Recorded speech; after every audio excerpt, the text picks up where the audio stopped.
Hi everyone.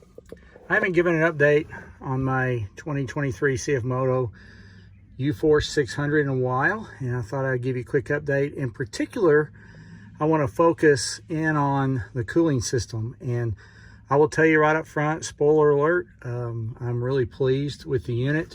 Everything's gone really well with it to this point, and it continues to be. And the thing I want to point out is I'm live in Texas, and today it's in the mid 90s. We've been running heat indexes early here in North Texas of about 110 with temperatures hitting over 100. And we've actually got a little cool wave going right now, so it's about 96, 97 degrees. But if you're going to have one of these in Texas, you better make sure that the thing will cool effectively. So I've been out a couple hours at my ranch, and I'm not running cattle on it. It's a wildlife management ranch, and really enjoying just kind of working with this and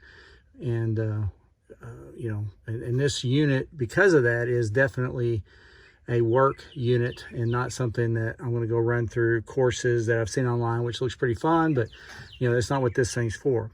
So I'm going to turn it on, and I'm going to, like I said, I've already been out a couple hours, and I want to talk a little bit about what I've noticed with the cooling so far.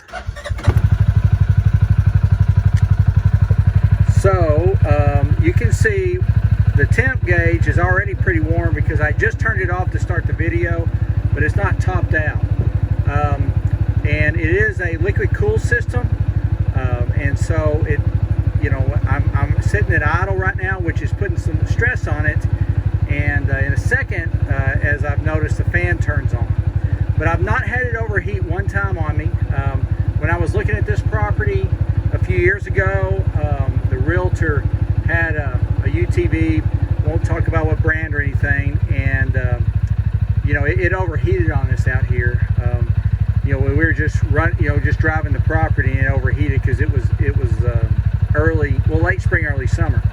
So you can see that the temp gauge has already dropped. So I guess the fan was on as I've heard it turn off, and you can see that it dropped down, and it's just keeping it at a real good temperature just in an idle. So I'm going to put it in gear. I'm going to drive it just a minute, and then I'm going to stop again and talk for a second. Now I will tell you, the dealer that sold it to me, you know, I'm a little bit late getting the unit back to him for the initial service. So I'm going to do that this coming week. Today's July 2nd, and also get the linkage adjusted, because that's what, you know, he told me that first service he would do all that, and then I'll be off to the races. So, all right, so let me drive it a little bit, and we'll watch what the temperature does.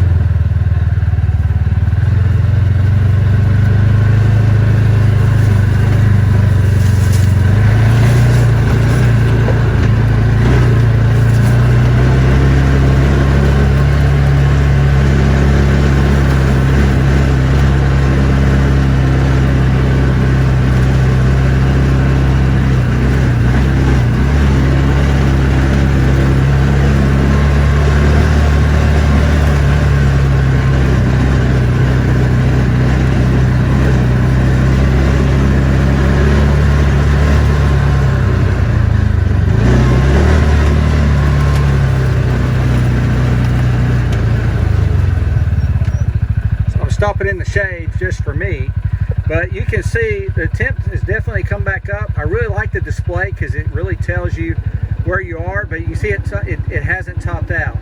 The fan just kicked on because I stopped, and I still have it in gear, so I'm at that idle.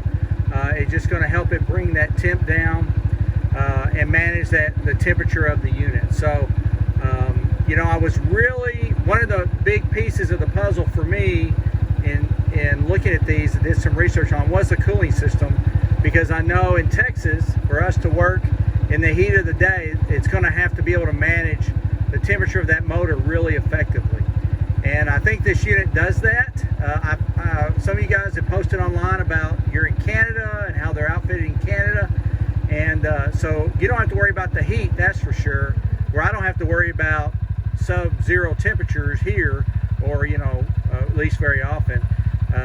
And so, you know, the heat was a big factor. So you can see again that temp gauge has dropped down some, and you know, everything's going pretty well. So I do need to get it in for service and just get the oil changed out, get the linkage adjusted, let him go over it, make sure everything looks good.